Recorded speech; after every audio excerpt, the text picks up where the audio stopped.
नमस्कार दोस्तों, हेलो। मैं देवानंद। और आज जो हम टॉपिक लेकर के आए हैं वो पढ़ाई लिखाई से संबंधित नहीं है, क्योंकि पढ़ाई लिखाई तो चलता रहता है। पढ़ाई लिखाई के बीच में कुछ कुछ मनोरंजन और दर दुनिया की बातें भी होनी आवश्यक है। तो आज जो हम वीडियो लेकर के आए हैं वो वीडियो में एक कहानी है, एक स्टोरी है जो हमारे समाज को बहुत चीज़ सिखाती है।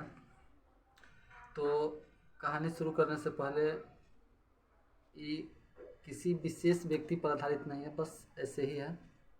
लेकिन हाँ, हो सकता है कि इस कहानी से हमको कुछ सीखने को मिल जाए, शायद आपको अच्छा लगे।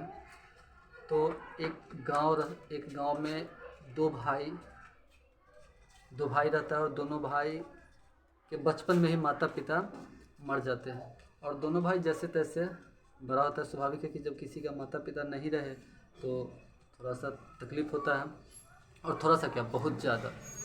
तो ये दोनों भाई बड़ा होता है। बड़ा का मतलब है कि 10 साल 11 साल का उम्र जब होता है दोनों को, तो लत खराब लग जाता है। यानी कि जितना भी नशा पानी होता है उस सब करने लगता है। नशा पानी के साथ साथ चोरी वोरी का भी लत लग जाता है, और काम चोर निकल जाता है दोनों। काम उम करता नहीं है।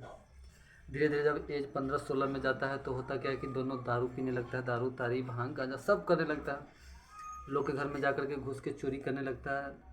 मतलब काम किया अगर किसी के यहाँ 2-4 घंटा, तो पैसा लिया जा कर के, दारू पी लिया। ऐसे करते करते दोनों का उम्र थोड़ा सा और बढ़ता है। तो गांव वाला सोचता है कि दोनों का शादी कर देते हैं। तो दोनों भाई को बुलाता है, कहता है कि शादी कर देते हैं, अच्छे से रहेगा। दोनों राजी होता है कि हाँ शादी करेंगे। अब छोटका वाला कह रहा था कि पहले हम करेंगे, और बड़का वाला कह रहा था कि पहले हम करेंगे। दोनों में झड़प होने लगता है। तो बड़का भाई छोटका को समझाता है कि पहले हमको करने दो, हम तुमको 2 पैक ज़्यादा देंगे, 2 बोतल दारू तुमको ज़्यादा देंगे प्रतिदिन। छोटका खुश हो जाता है कि ठीक है, तू पहले शादी कर ले और हमको 2 बोतल दारू रोज़ ज़्यादा देना। बड़ा वाला का शादी होता है। शादी होने के बाद उसकी वाइफ घर पर आ जाती है। घर पर आने के बाद 2-4 दिन बाद उसको समझ जाता है दोनों भाई को कि दोनों काम करने वाला नहीं है, बस दारू। और दारू पीने वाला का एक खास बात होता है कि वो दारू के सिवा किसी को नहीं समझ सकता है। जो समझाने जाएगा कि काम ना करो, उसको समझेगा कि बुर्बक है। दारू दारू दारू। अब मेहरारू भी आ गया था, तो दारू मेहरारू के अलावा दुनिया में और क्या चाहिए।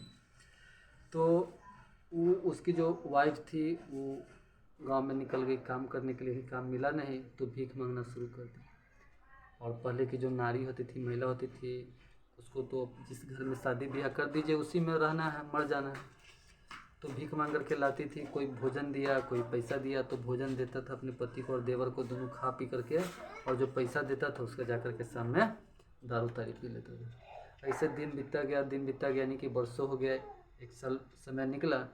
जब जनवरी का महीना था, सर्दी सर्दी, तो महिला अस्वस्थ थी, घर में चिल्ला रही थी। ये दोनों भाई दरवाजे पर घूर किया हुआ था तापने के लिए, जो आग तापते हैं ना, वो घूर, और उसमें एक आलू डाले हुआ था कि पकेगा तो खाएंगे।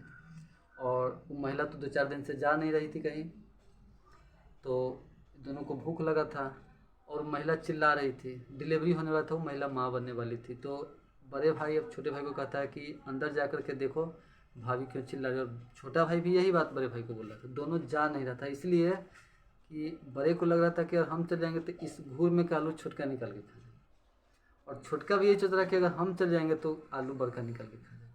इस चक्कर में दोनों गया नहीं और आलू निकाल करके खा लिया। खाने के बाद आवाज़ बंद हो गई, चिल्लाना बंद हो गया। तो बड़का कहता है कि चलो देखते हैं कि ये आवाज़ क्यों बंद हो गया। जा करके जब देखता है तो वो महिला मर चुकी थी। दोनों चिल्लाने लगता है। गांव के लोग जुटता है। जुटने के बाद इन दोनों को बहुत बेइज्जत करता है, धिक्कारता है। उसके बाद क्या होता है कि दोनों जाता है, कहता है कि आप, जो समाज होता है कहता है कि जाओ कफन खरीद करके लाओ। दोनों के पास तो पैसा रहता नहीं, फिर भी उस महिला के नाम पर भीख मांगता है। भीख मांगते मांगते शाम हो जाता है। शाम में सोचता है कि जा करके कफन खरीद के लाते हैं। जब बाज़ार जाता है ना, तो देखता है कि तारी के दुकान लगा हुआ है। तो कफन खरीदने से पहले इसका नज़र पड़ता है तारी के दुकान पर। वो सारा पैसा लेकर के जाता है। दोनों भाई मस्त से तारी पी लेता है पूरा एकदम ऐसा आराम से। था ना, हाँ भाई, तो हाँ यार। तो जा करके क्या करता है कि दारू पी लेता है, पैसा खत्म हो जाता है, नशा लग जाता है। दोनों कहता है कि जिंदा में तो तोहर भाभी खिलावे की, मरला के बाद पिलावो की। जब घरे पहुंचता है तो समाज देखता है कि दोनों भाई नशे के धूत में गिरते पड़ते आ रहा है, तो समझ गया कि सारा पैसा के पी गया। इसके बाद हुआ क्या कि वो समाज आपस में चंदा लगा के खुद जा कर के खरीद के लाया और उसका अंतिम संस्कार किया। कहानी तो थोड़ा सा इस बात को हम बोल सकते हैं कि हंसी मजाक वाली। वो जिस अपनी बेटी को जिस घर में देते हैं उस लड़का को मंदिर थोड़ा सा अच्छा होना चाहिए, पीने खाने वाला आप नहीं होना चाहिए। और एक कहानी को आप अपने जीवन में उतारिए ताकि आपके चलते किसी महिला की इस तरह से हत्या मतलब मृत्यु ना हो। और अगर वीडियो को इतना शेयर कीजिए ताकि प्रत्येक घर में वीडियो जाए, और लाइक कमेंट और शेयर कीजिए।